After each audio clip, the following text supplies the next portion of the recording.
really must learn to love your customers, and you really must learn how to take care of those customers. So just a few interesting facts. Well, research tells us that 70% of customers make a buying decision based on how they are treated.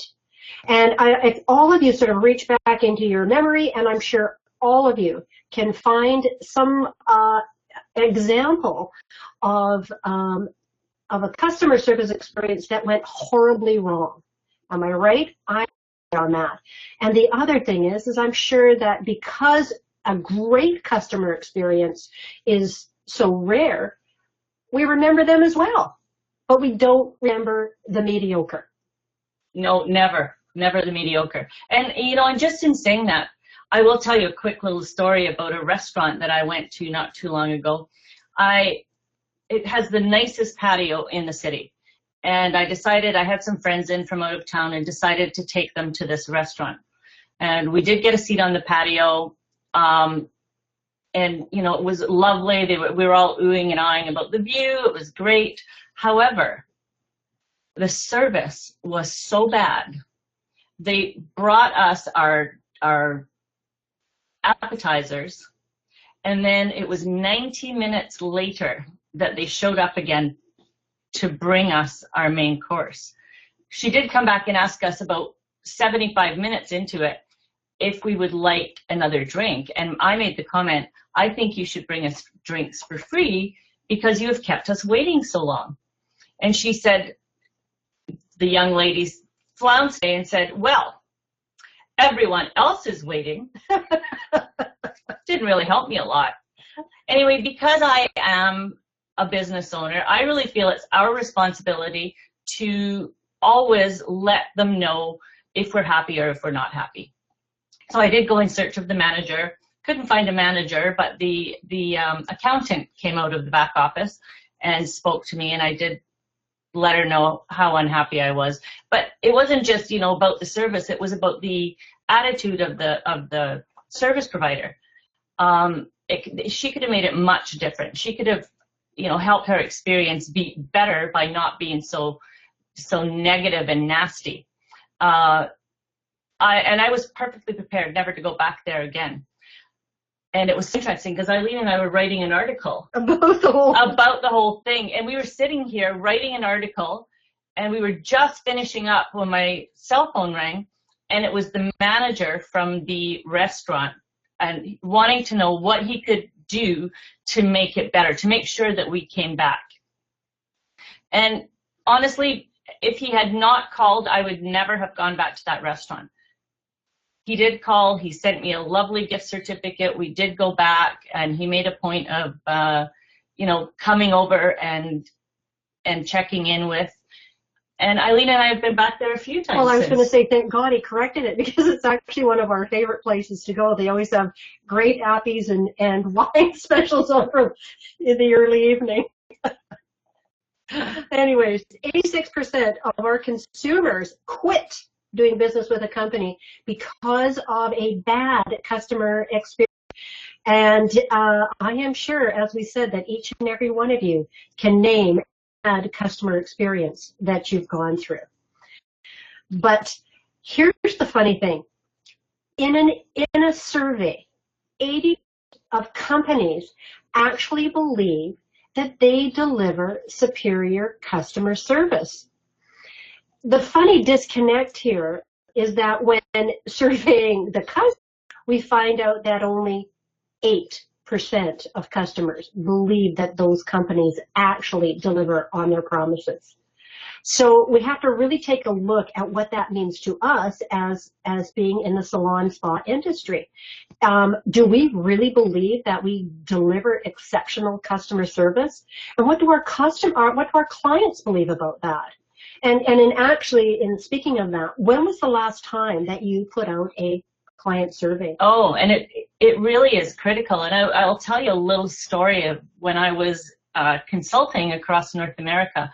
One of the mandates from the company that I worked for was that when we went into a salon, we had to look at the magazines that they had in their waiting areas or wherever their customers were sitting waiting.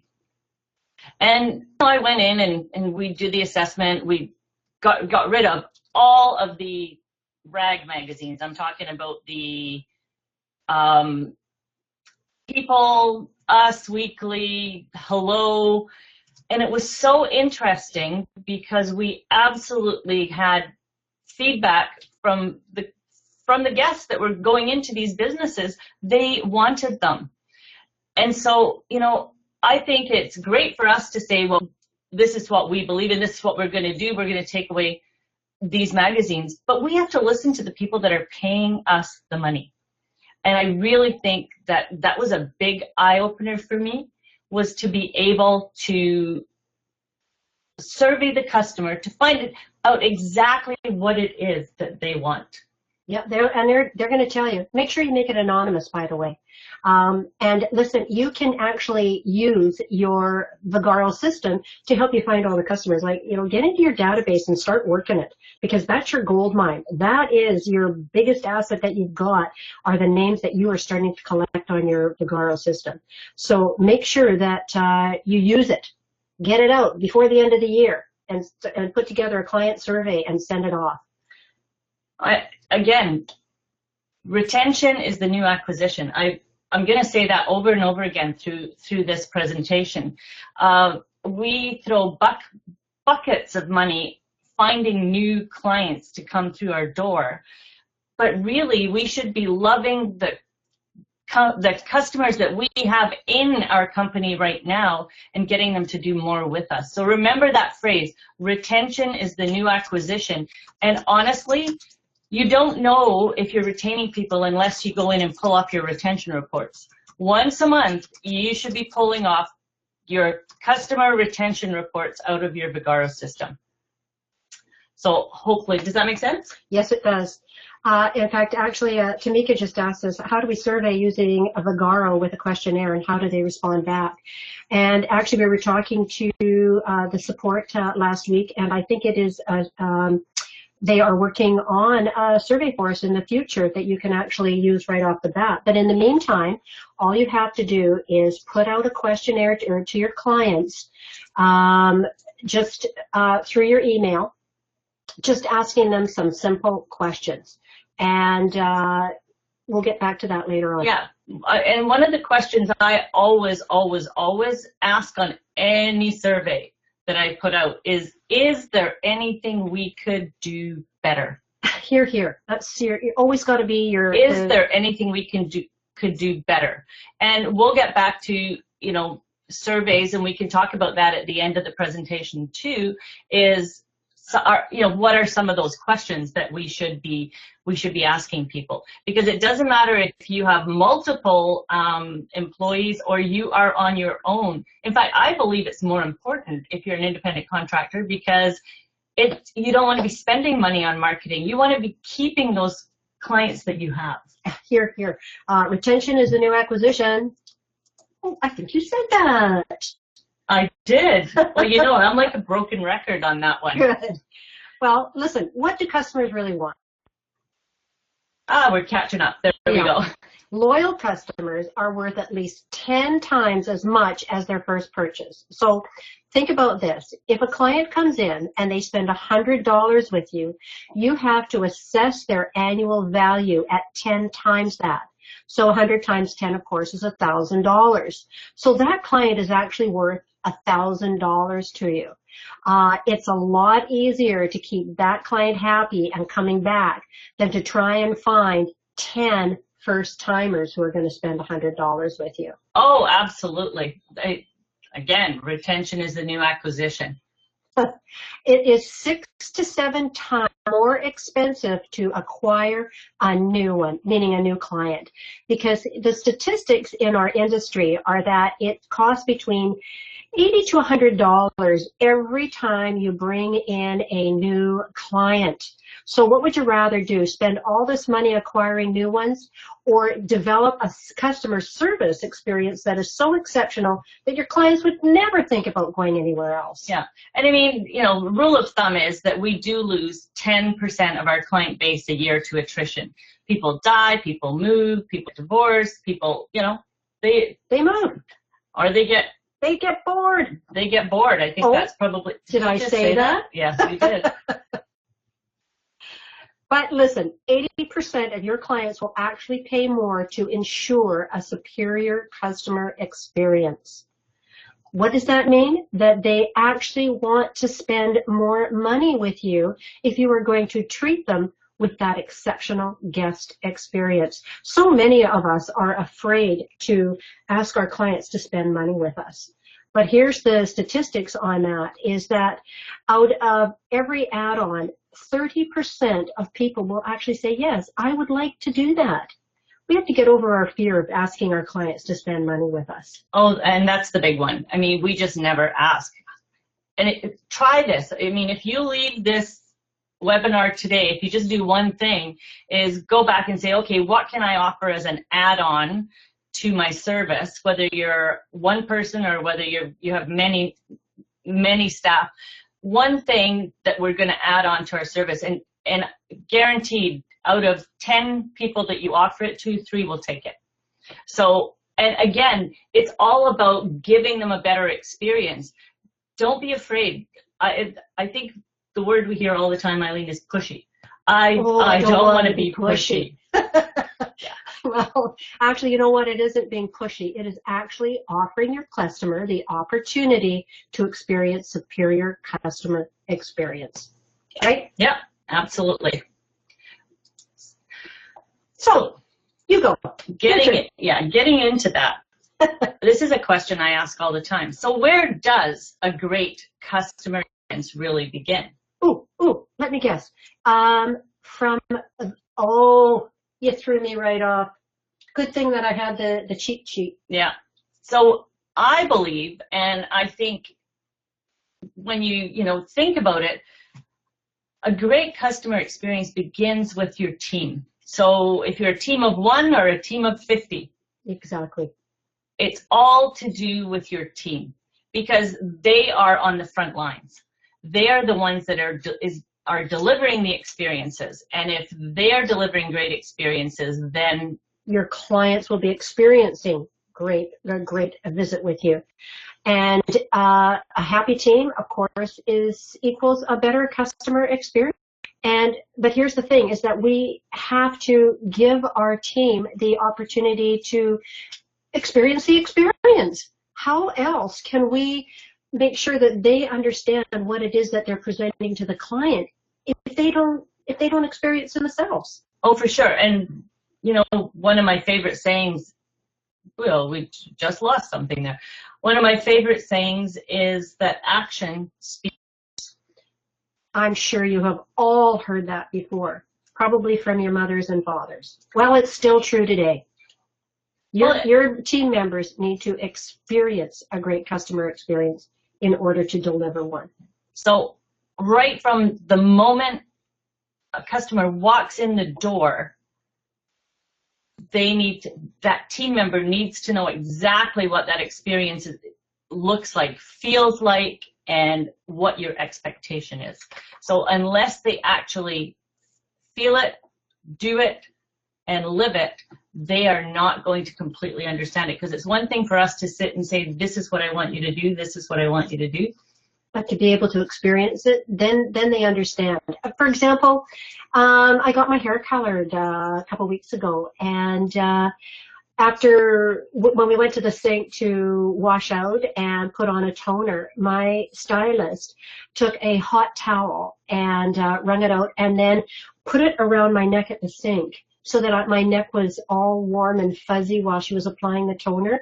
It felt so good, and it was such a small thing, but it felt so good. And you know how many times I've been mentioning that since? Yeah, you've mentioned it a few times, and here's something that in my own company that we do, when we're doing a pedicure, we offer everyone that sits in the pedicure chair, you know, one of those magic bags that you pop into the microwave and warm it up, and we offer them to have that draped around their neck. And it's amazing. You can just see people's stress level come down. Yeah. It's the heat. Yeah. The other thing that I am a complete, I'm going to say this, I hope I don't offend anybody, I'm a complete Nazi about in the salon, is that when somebody gets into one of our facial beds or massage beds, it has to be warm. Oh, yes. Yes, warm towels, warm sheets, warm blanket, warm. Yeah, warm. No, we have warming pads underneath. If somebody wants it turned off, it can be turned off. But it's when they slip between those sheets, I want them to feel that warmth. So really what we're saying is the small things that really, really count, that make the experience go from mediocre to exceptional. Keep that in mind, okay? So here's our list. Give new team members their own experience. From beginning to end, from the moment they walk in the door, show them what it's like, how you expect your clients to be greeted. Take them through the services from beginning to end. Then allow them to experience the level of care you expect your clients to receive. Again, if you just tell them, they have no idea. Their interpretation of you just said to them may be completely different than you meant it to be. So, but when you show someone, then that's when they have to get it, they experience it. Right. And the last thing is you've got to ask for feedback from your team as they experience it, because they are the ones that can either make suggestions for, to change things up. I've had some of my best suggestions from our team members. So, it's really important to ask for feedback. Just, as we will ask for feedback about the webinar, it's really important for you to ask feedback of your team. And this is my favorite one, because as an owner, I know that sometimes we tend to be, can be control freaks. And territorial. Absolutely. It's our business. And I think one of the biggest things is to stay open to new ideas, not immediately feel that wall go up when somebody said, I think we should do this. I think that's one of the biggest roadblocks. Is to get out of our own way and stay open to any new ideas. May not be something that you implement today. It may be something that down the road you implement, but again, the more open we can stay, the better off the experience will be. And just a quick last note on that too, because we've been talking about surveys, is when was the last time you actually did an employee survey to find out what your employees felt, your business, the way you treat your guests, et cetera, et cetera. That always helps. So from Monique, we just had a question, and I really would like to address it. Do you think this can work with booth renters? Yes, as I said earlier, Monique, I really believe that whether you're one person or multiple people, that you need to follow the same system. It's really easy when we are maybe a booth renter to take our clients for granted. So in creating a guest pass system, it kind of keeps you in check. And again, as I said, I think it's really critical because you really want to create raving fans so that they're going to help you get more people into your chair. And you never know. One day you may not you may not be a booth renter. I have a girl that I've coached in Toronto, and she started off as a booth renter. Now she has her own business, and I think she has 4 service providers now, and slowly but surely she has grown. But again, it's because she put all the right systems in play. Right, and that is exactly why we put up this fabulous yellow brick road. Follow the yellow brick road. I love doing that. Oh God, don't get Eileen singing. But I like it because it's got bricks in it. And any of you who know me know that I am a systems freak. I really believe that everything that we do in the salon needs to be systemized, and that means written down. So that, you know, from the moment your client walks into the door to the time they leave, if you have it written down, when you hire a new staff member, you can show them the works. It takes the guesswork out of it. It takes so much out of it. So this is why it's a yellow brick road. Follow along. And Brian asked, what if every idea involves spending money? Do you guys always measure return on investment? Yes, I'm a big believer in measuring return on investment, but I will tell you that you can really get this in play for not a lot of money. And there is an idea coming up further down the road, that further down in the presentation, that I think addresses a lot of that.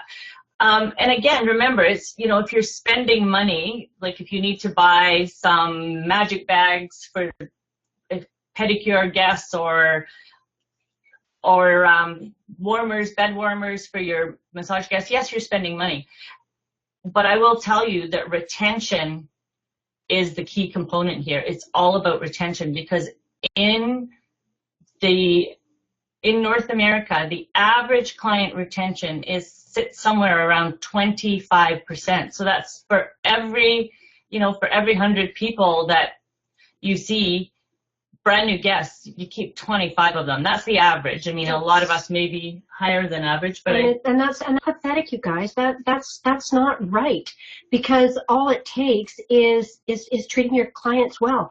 And one of the most important things. Oh, I'm getting ahead of my. But I don't want to jump ahead. But hang in there, and I hope we can answer some of those questions, Brian, as we go along. So really, the guest path involves, 5 key elements. Rating. Hello. How are you? The consultation. And how about my favorite? So, you today.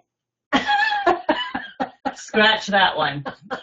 That's not going to happen. But we'll get back to them. I'm just going to go through what they are. The service. The service. The close. The close. And the follow-up. And that last one is in red, because I feel that is one of the biggest things that we fall down on as an industry, is we don't follow up with our clients. Exactly, and that was going back to the last question we were talking about, is the follow-up. But we'll get to that. Let's start with the greeting.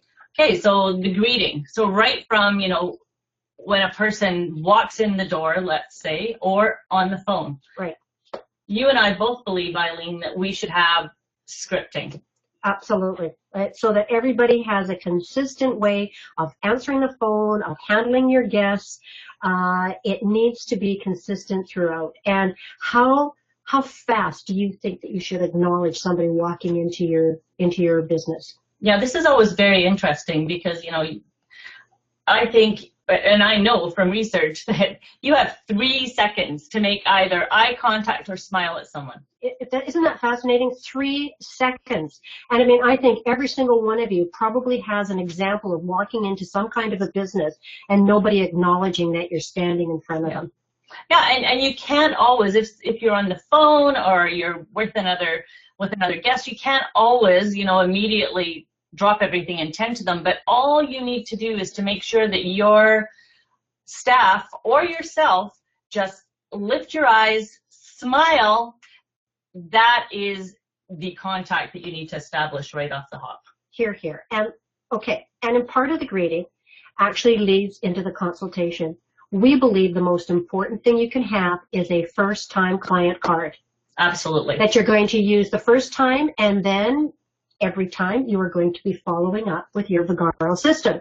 So your first-time consultation card should capture all of their important information at the top. Right. Like their names, address, email, whatever, phone numbers, because we want to build your list so that you can market to them in the future. And then down below will be your consultation and your consultation questions, like, how much time do you have to spend on your hair? What do you love about it? What are your challenges? All sorts of wonderful questions that will really help draw them out in the consultation. Absolutely. And you can build one for each department, let's say. Here, nails, skin, massage. You should always have consultation form. But it is a key element. And then from walking them, so we're getting into consultation now. So we've greeted them, we've given them their consultation form to fill out. So how do we want things to proceed from there? Well, and Eileen, you go in and out of salons all day, every day. Well, and that's why I was laughing, because, often the only consultation I hear in the salon is, so what are we going to do today? And I just cringe so terribly, because to me it's just so lacking in professionalism, and I believe that we are true professionals that are offering an incredible service of beauty to our clients. So what are we going to do today? Just doesn't really cut it, people. It just doesn't really cut it. Oh, here's my other favorite. Yeah, come on down to the sink.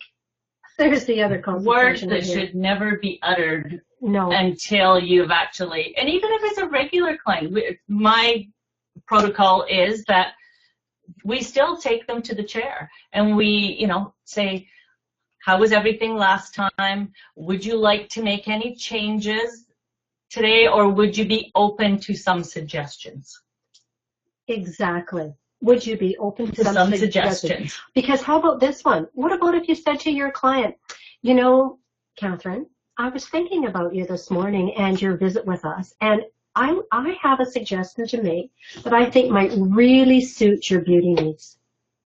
And the nice thing is that they then go, talking about guest path, they then go, oh my goodness, she was thinking about me. Yeah. Am I important or what? Yeah. So making them feel important. So consultation is critical. And then we get into the service component when we are actually doing the service. Now, a lot of times when we get really familiar with our guests and our clients, we tend to forget they're there, and we talk about everything else. The weather, family, the bar we went to. I go about a great bar in Mexico the other day when I was in a salon. Oh, did you? Yeah. Well, I mean, it's all right to share a little bit of information, but let's keep it real and let's keep it to why they're there. And be more professional. We want to be treated as professionals. Let's be more professional and pick up our game. Yeah, and on saying that, you guys, I do have a quick story to share with you. I recommended a salon to a friend a couple of years ago, and after the service, I asked her, well, how was that experience? And she said, you know what, Eileen? She said, I just had the best cut and color I have ever had, and I will never go back to that salon. And I was horrified. And I said, well, why not? She said the conversation that was carrying on in the salon while she was there made her so uncomfortable that she wasn't going to go back. So keep that in mind, okay? Absolutely. And Eileen, I think I'll let you address the close because you're the closer. Oh, yeah, I do love to close, don't I? The close is probably the most important thing you can do, because you know all those questions that you asked in the consultation? If you follow up with those questions at the end of your service, you will eliminate all sorts of problems. So, for example, and by the way, this is all done before you take off their capes, because once you take off their capes, they have finished their service. They're out the door. So here's the thing. So, for example, someone has said, well, Catherine, when you were sitting in the chair earlier, you said that you really wanted us to achieve some warm highlights for you. Are you comfortable with the look that we've given you today? Yes, I really liked it. Because here's the thing, is if Catherine was unhappy, this would be her opportunity to say, well, it's a little yellow. It's a little yellow. Well, Catherine, should we take a few minutes out and go back to to do some toning for you today? I don't have time, but I can come back. Super, because here we want to capture any problems right now, and don't be afraid to ask them for the feedback. Now, Catherine, we've given you a brand new style today. Are you comfortable with how you're going to style it at home, or should we go over this regimen again? No, I think I'm good. Good. Now, the next thing, Catherine, is that out of all the products that we've recommended to you today, which one would you like to take home with you? Well, I can't take them all, but which one would you recommend that I start with? Do you see what I mean? It's the way you talk to your client. The close is so important. And it's also where you are going to follow up with your rebooking before you take their cape off their their necks. Yeah. You want to make sure, all right, now look, Catherine, this color that we've given you is probably going to fade out in about 6 weeks. So I'm going to have the front desk book you in about the 6 or 7 week period.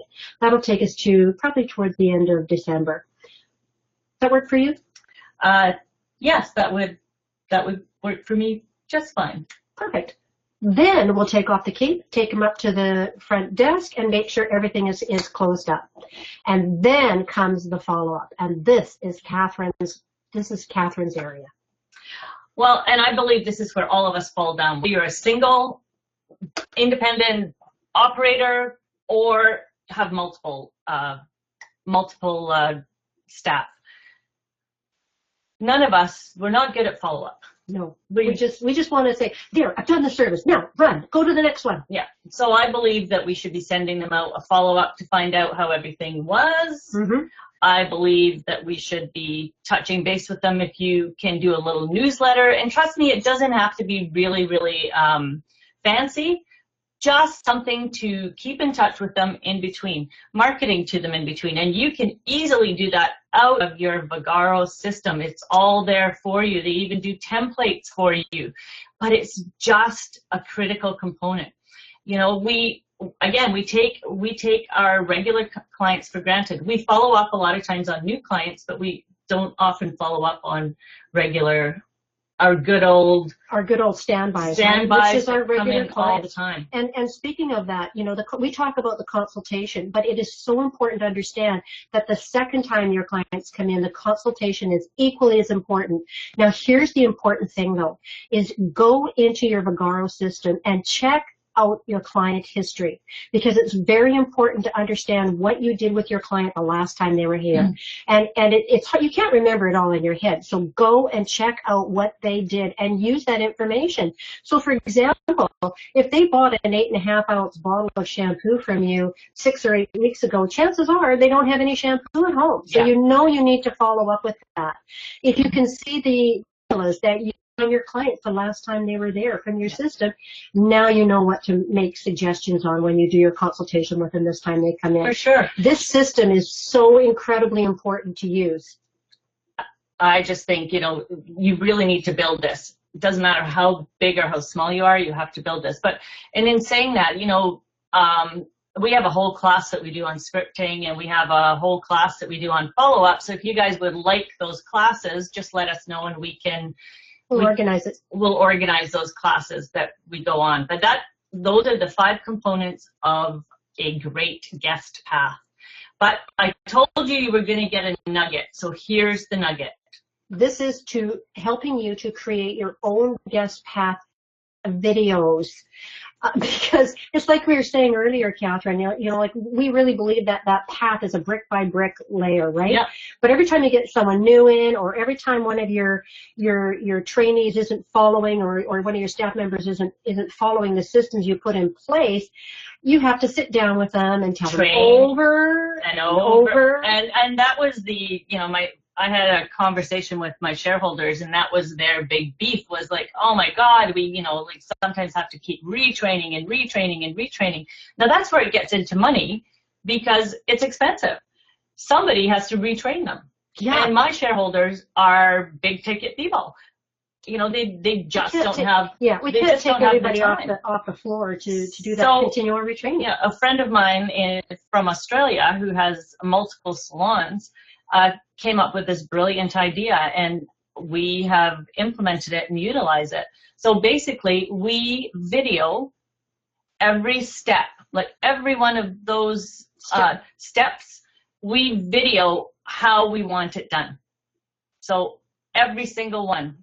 Now, we do take them through and we give them their own experience, but if we have to do any retraining with anyone, we sit them down. We have a training channel on YouTube, which is private, that our employees can get into. And so if we feel that they just haven't got it, then we sit them down, we get them to go through it, and then we watch them do it. Right. And I mean, really, this is brilliant, because technology being what it is today, we should utilize it. There's nothing worse than, you know, constantly retraining and retraining and retraining. And you can use your phone to do it. You don't need any fancy equipment. Just get out your phone. Yeah, and a lot of times, that's what we've done is just done it on an iPad or a phone. And it doesn't have to be fancy. It doesn't have to have the right lighting or anything. The idea is that we just want them to understand the concept of how we do it. Hear, hear. And when you sit someone down in front of it, one of the things that you want to suggest to them is to say, Catherine, go over this video and take a look at it, and then make some notes on how you might use some of this information to improve your own consultation or greeting or whatever it is. Because you want them to really think about what it is that they're doing in the salon and how they can make the change, because we can't change them. They have to change themselves. Totally.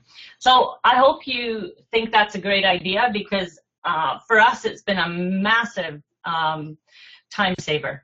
And, again, if you're an independent contractor, you may not use this initially, but if you, decide that you want to take on a lot of you may have an assistant.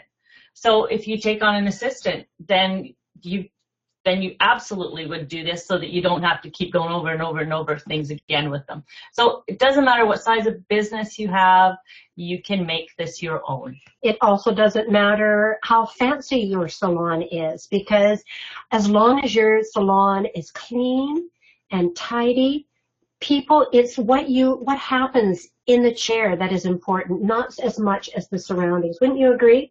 I've seen salons that have spent hundreds and thousands of dollars on creating a beautiful salon, and yet the experience within there was mediocre. And I've also been in salons that are simple, straightforward, simple white walls, clean mirrors or whatever, and the experience was amazing. Because really, it's how we make people feel. Well, how appropriate that we said that, isn't it? Because higher customer satisfaction equals higher customer retention, which equals higher sales. And really, people, at the end of the day, we all would like to make more money. Yes, although I do understand that most of us don't necessarily go into the business to make money. In the end, money is a pat on the back, a job well done. Because if you're making money, it means that your clients are happy with you. Am I right? I think you're absolutely right. I know as a business owner in the industry, I'm interested in making money because I employ a lot of people, and I want to keep them employed. Of course you do. So of course you do. The harder we work on this, the better off we are, all of us. You guys, this is the cornerstone of our business, because we are a service industry. How do we make this great? And I got to tell you, one of my favorite mentors, Robert Cromings from the Paul Mitchell Company, he once said that he wasn't necessarily the best technician in his salon, but he did provide the best customer service. And you know what? He demanded the prices that he got it because the people loved being there. Loved him. And in fact, didn't you just say yourself too when we were talking about this something similar? Yes, I was a stylist behind my chair for 30 years, and I don't think I was the best hair cutter in the world, but I will tell you, I had a waiting list. I often had 3 chairs on the go. I was a decent colorist, but I knew how to treat people. And that's why, and I've made really good money in this industry. And I think that's what I attribute it to. And that brings me up to this. Together. Inconsistency is the enemy of quality. So say that again. Inconsistency is the enemy of quality. And what that means is that if we do not create a consistent regimen of behavior on, we lose our quality control. And just like, how many of you have picked up a jar of pickles or whatever and they were gone bad when you... So we have to have quality control, right? In the salon. We do have to have quality control. And I will tell you a little story about when I first moved out to Victoria. I couldn't always get back to my own salon in timely fashion to get my hair done.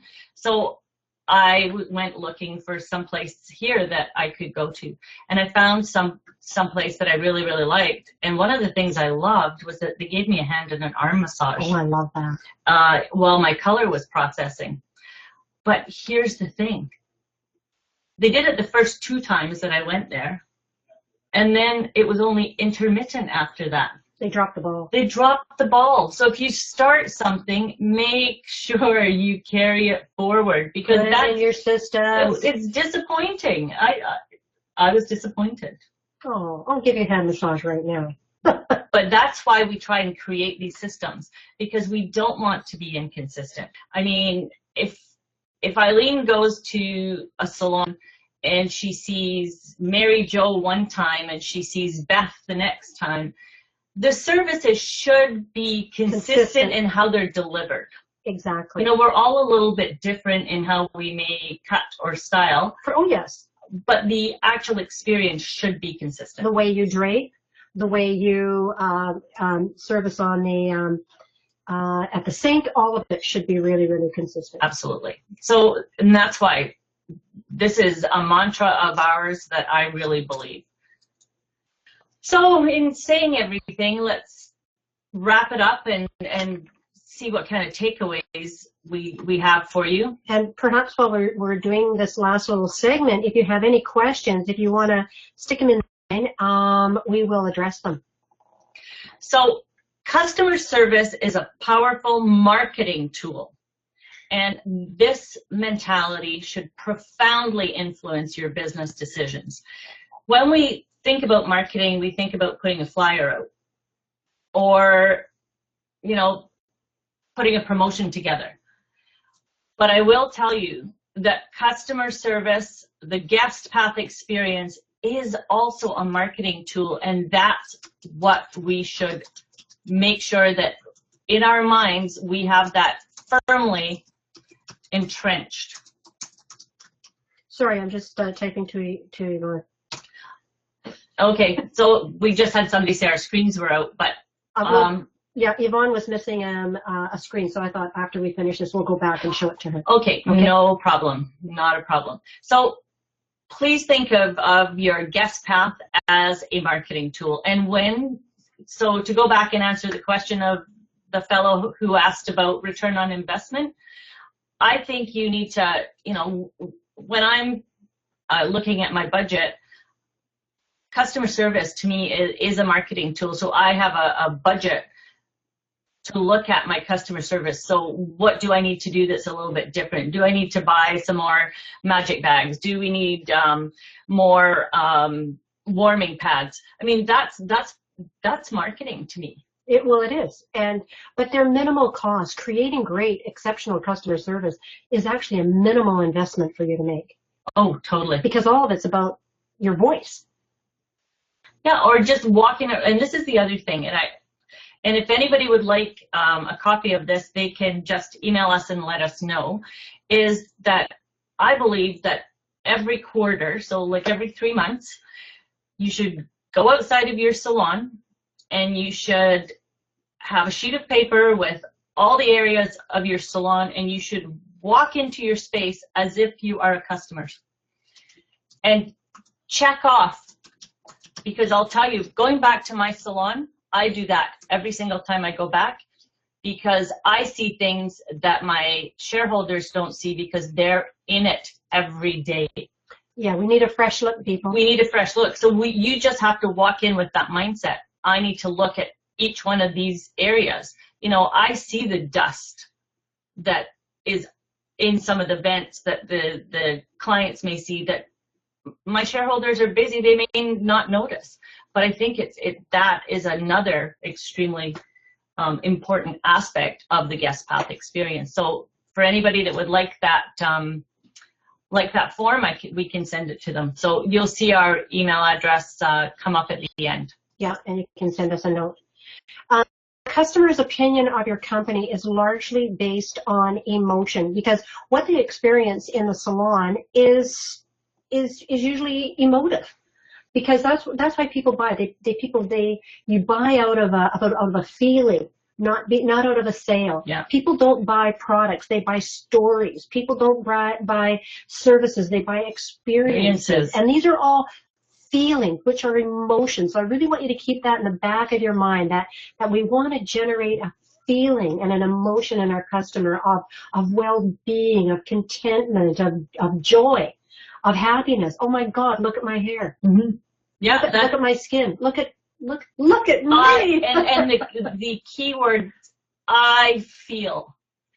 They will either feel fantastic or they will feel cheated. Yeah. You know, if something hasn't gone, and that to me is the biggest thing. Never be afraid to say to someone, you know, we want to make sure you leave here loving your service, loving what we did. I just don't think that you're loving what you did, because it's better to just confront it at the time than it is to let somebody go when you know that they are not totally loving what you did. Yeah, here's an interesting statistic for you. Is if somebody experiences a great customer service, they will tell 9 people. But if they experience a bad customer service or walk away with a bad feeling, they'll tell 16 people. A minimum of 16. I think some of them go on, and now with these are just averages. With Facebook and Twitter and everything else, we absolutely have to work hard on this part of our business, because somebody can go on there and lambaste you, and hundreds of people see it, if not thousands. So just be very careful, because it's all based on emotion. What about, Tamika asked a great question. If I'm dissatisfied with something that I did, but the guest loves it, should I share with her? That's a great question. Yeah, it is. And you know what I would say, Tamika, because, you know, having been there many times, I would just say, look, I know that you're loving your hair.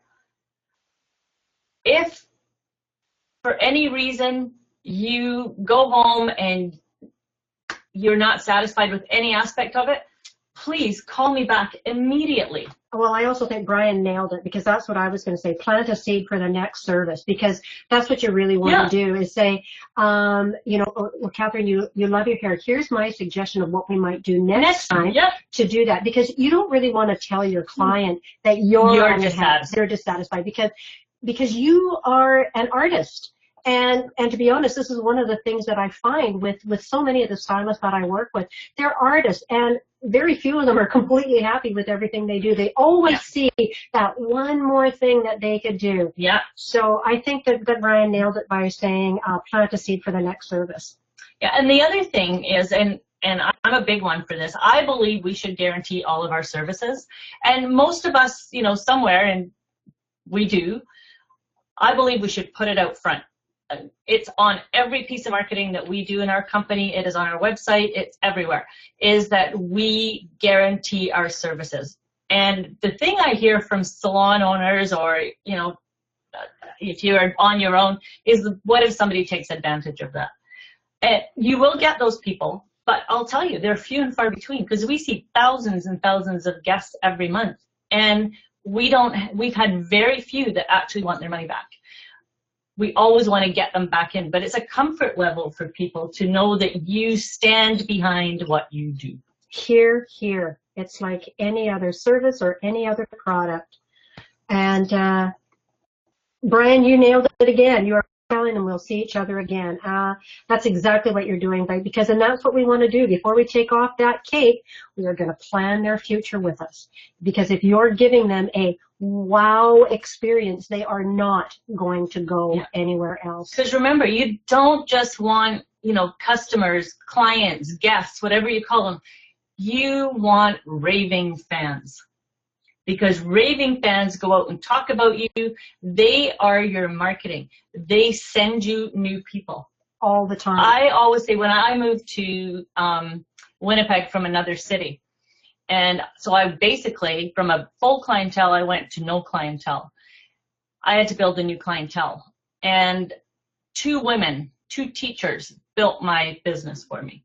Because you gave them a great customer experience. Absolutely. They became raving fans, and they stayed customers of mine until I moved away. Here, here. Here, here.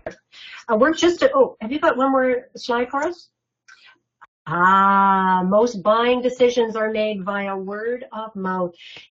Was true 100 years ago, and it's true today. It's even more so with all this social media. Yeah, because remember, social media is word of mouth. Veronique has a question. In your opinion, what are some of the top tools Vagaro offers us to help us build and keep our clientele?